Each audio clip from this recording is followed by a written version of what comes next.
So hello everyone, কেমন আছেন সবাই? আশা করি সব ভালো আছেন।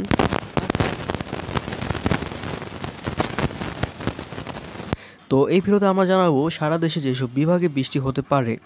তো ভিডিও সম্পূর্ণ স্কিপ না করে দেখতে থাকুন। দীর্ঘ তাপপ্রবাহের পর দেশে কয়েক জেলায় আজ বৃষ্টি হয়েছে।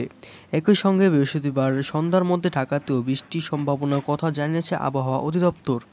বৃহস্পতিবার সকাল ৯টা থেকে পরবর্তী ৭২ ঘন্টার আবহাওয়া পূর্বাভাসে বলা হয়েছে, চট্টগ্রাম ও সিলেট বিভাগের কিছু কিছু জায়গা এবং ঢাকায় ময়মনসিংহ ও বরিশাল বিভাগের দু এক জায়গায় অস্থায়ী দামকা বা ঝড়ো হাওয়া সহ বৃষ্টি অথবা বজ্রসহ বৃষ্টি হতে পারে।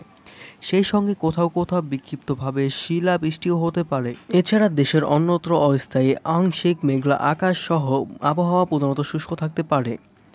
আবহাওয়া অফিস জানায়, যশোর, খুলনা, চুয়াডাঙ্গা, পাবনা ও রাজশাহী জেলাসমূহের উপর দিয়ে অতি তীব্র তাপপ্রবাহ এবং টাঙ্গাইল, ফরিদপুর, গোপালগঞ্জ এবং খুলনা বিভাগের অবশিষ্টাংশে উপর দিয়ে তাপপ্রবাহ বয়ে যাচ্ছে। এছাড়া দেশের অন্যত্র মৃদু থেকে মাঝারি ধরনের তাপপ্রবাহ বয়ে যাচ্ছে এবং তা দেশের পূর্বাঞ্চলে কিছু জায়গায় হতে পারে এবং প্রশমিত হয়ে থাকতে পারে। সিনপাটিক অবস্থা নিয়ে অধিদপ্তর জানায়, পশ্চিম লঘুচাপে বর্ধিতাংশ পশ্চিমবঙ্গ থেকে বাংলাদেশের দক্ষিণ পশ্চিমাঞ্চলে হয়ে উত্তর পশ্চিমবঙ্গ পর্যন্ত বিস্তৃত হয়েছে।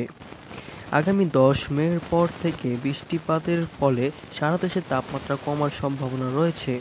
পরবর্তী ৫ থেকে ৬ দিন দামকা হাওয়া, ঝড়ো বাতাস ও বজ্রসহ বৃষ্টিপাতের সম্ভাবনা রয়েছে। এরপর আবারও আসতে পারে তাপপ্রবাহ। তো এই ২-১ দিনের মধ্যে তাপপ্রবাহ কম হয়ে যাবে, তো চিন্তার আর কোনো বিষয় নেই। সো ভিডিওটি ভালো লাগলে চ্যানেলকে লাইক, শেয়ার অ্যান্ড সাবস্ক্রাইব করে রাখবেন। আর হ্যাঁ, যে কোনো বিষয় সবার আগে চ্যানেলকে ওয়েলকাম প্রেস করে অল করে দিবেন এবং আপনার গুরুত্বপূর্ণ মতামতটি আমাদেরকে কমেন্ট করে জানাতে ভুলবেন না। তো ভিডিও সম্পূর্ণ স্কিপ না করে দেখার জন্য আপনাকে অনেক অনেক ধন্যবাদ।